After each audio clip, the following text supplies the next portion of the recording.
Hello everyone.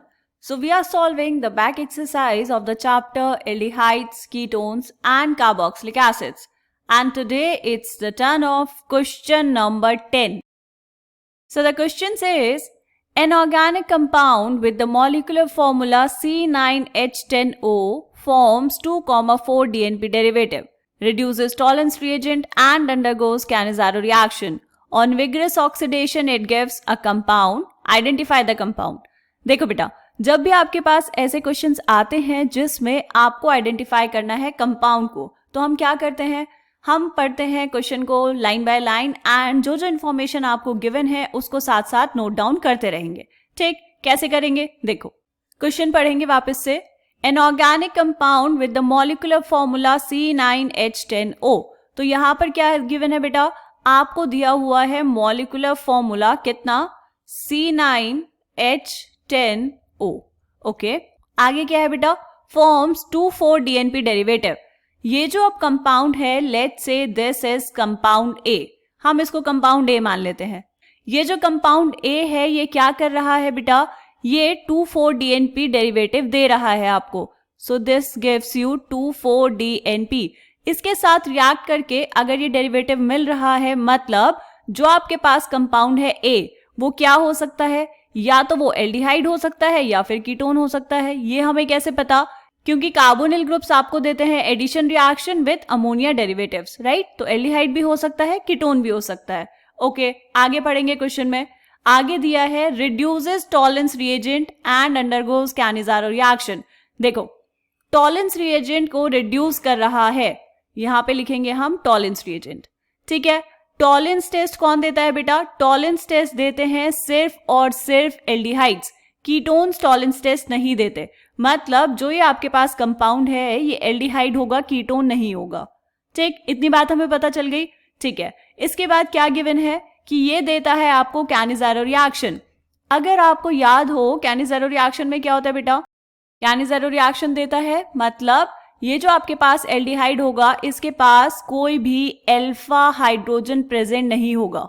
ठीक, okay, आगे देखो. On vigorous oxidation it gives 1,2 benzene dicarboxylic acid. अगर आप इस कंपाउंड का करते हैं ऑक्सीडेशन, ये है आपके पास कंपाउंड ए, इस कंपाउंड का आपने अगर ऑक्सीडेशन किया तो आपको क्या मिलता है, 1,2 बेंजीन डाइकार्बोक्सिलिक एसिड. ये क्या होता है, यहाँ पे स्ट्रक्चर ड्रॉ करेंगे, COOH एंड यहां पर भी आएगा COOH. ये आपको मिलता है. ठीक है, आपको बताना है ये ए कंपाउंड क्या होगा. देखो बेटा, अभी तक हमें ये बात पता चली कि आपके पास जो कंपाउंड है वो एल्डिहाइड है और उसमें कोई भी अल्फा हाइड्रोजन प्रेजेंट नहीं है. मॉलिक्यूलर फॉर्मूला अगर आप देखें ध्यान से, C9H10O. जब भी कार्बन और हाइड्रोजन में ज्यादा डिफरेंस नहीं है, 9 कार्बन एटम्स और 10 हाइड्रोजन एटम्स, मतलब यहाँ पर क्या प्रेजेंट होगा बेटा, बेंजीन रिंग.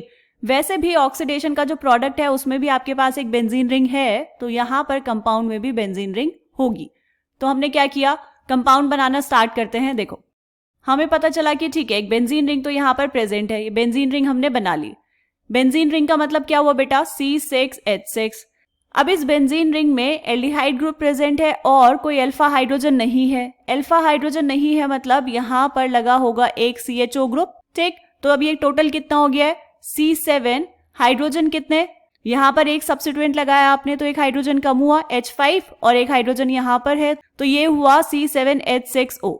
अभी कितनी कमी है बेटा, C9H10O में से माइनस करके देखो. अभी आपके पास बचे हैं 2 कार्बन एंड कितने हाइड्रोजन, 4 हाइड्रोजन. ऑक्सीजन तो आ गया. ओके, आपके पास बचा C2H4.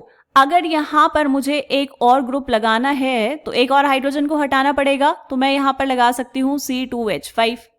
ठीक, बात समझ आई. अब देखो, आप पूछ सकते हैं कि ये जो C2H5 है मैंने यहीं पर क्यों लगाया, मैंने किसी और पोजीशन पर क्यों नहीं लगाया. ऐसा इसलिए बेटा क्योंकि जब अब आप इसकी ऑक्सीडेशन करेंगे तो ये जो C2H5 ग्रुप है ये भी कन्वर्ट हो जाएगा COH में और ये एल्डिहाइड ग्रुप भी कन्वर्ट हो जाएगा COOH ग्रुप में. क्लियर. तो ये जो आपने यहाँ पर कंपाउंड बनाया ये है आपका compound A. This is compound A. ठीक है, इस कंपाउंड का नाम क्या होगा, फर्स्ट पोजीशन किसको देते हैं बेटा, फंक्शनल ग्रुप को. तो ये फर्स्ट पोजीशन और ये सेकंड पोजीशन, तो इसका नाम हो जाएगा 2 इथाइल बेंजेल्डिहाइड. ठीक है बेटा, दिस इज कंपाउंड ए जो हमने माना था। क्लियर? आपको सिर्फ कंपाउंड आइडेंटिफाई करना था, रिएक्शंस यहां पर लिखने के लिए नहीं बोला है आपको, लेकिन हम एक बार रिएक्शंस भी देख लेते हैं। देखो, ये आपने सारी रिएक्शंस लिखी, आपने ये बनाया बेटा ऑर्थोइथाइल बेंजील्डिहाइड CHO एंड C2H5, ये दे रहा है 2,4-DNP डेरिवेटिव, तो यहां पर आपको ये 2,4-DNP डेरिवेटिव मिल जाएगा नीचे, साथ में वाटर बाहर निकल जाएगा। ओके, क्या कर रहा है? टॉलेंस रिएजेंट को रिड्यूस कर रहा है, मतलब यहां पर जब आप इसकी रिएक्शन करवाएंगे टॉलेंस रिएजेंट के साथ, तो क्या मिल जाएगा आपको? यहां पर मिलेगा एक कार्बोक्सिलिक एसिड का सॉल्ट और साथ में ये सिल्वर, जिसकी वजह से ये देता है सिल्वर मिरर टेस्ट। ठीक, शाइनी सरफेस मिलती है जिसको हम सिल्वर मिरर बोलते हैं। और अगर आप करवाते हैं इसका ऑक्सीडेशन तो क्या होगा बेटा? दोनों पोजीशन पर मिल जाएंगे COOH ग्रुप और कंपाउंड का नाम क्या होगा? 1,2 बेंजीन डाइकार्बोक्सिलिक एसिड। क्लियर है? कंपाउंड समझ आ गया आपको? तो ये क्वेश्चन यहाँ पर कंप्लीट होता है। ऐसे क्वेश्चंस इंपॉर्टेंट है बेटा, बोर्ड एग्जाम्स में भी बहुत बार पूछे जाते हैं, आपको इन क्वेश्चंस को अप्रोच करना आना चाहिए। ठीक है, आसान होते हैं, आप आसानी से कर लेंगे, थोड़ा सा भरोसा करेंगे खुद पर, हो जाएगा। चलो मिलते हैं नेक्स्ट क्वेश्चन में, तब तक के लिए बाय बाय।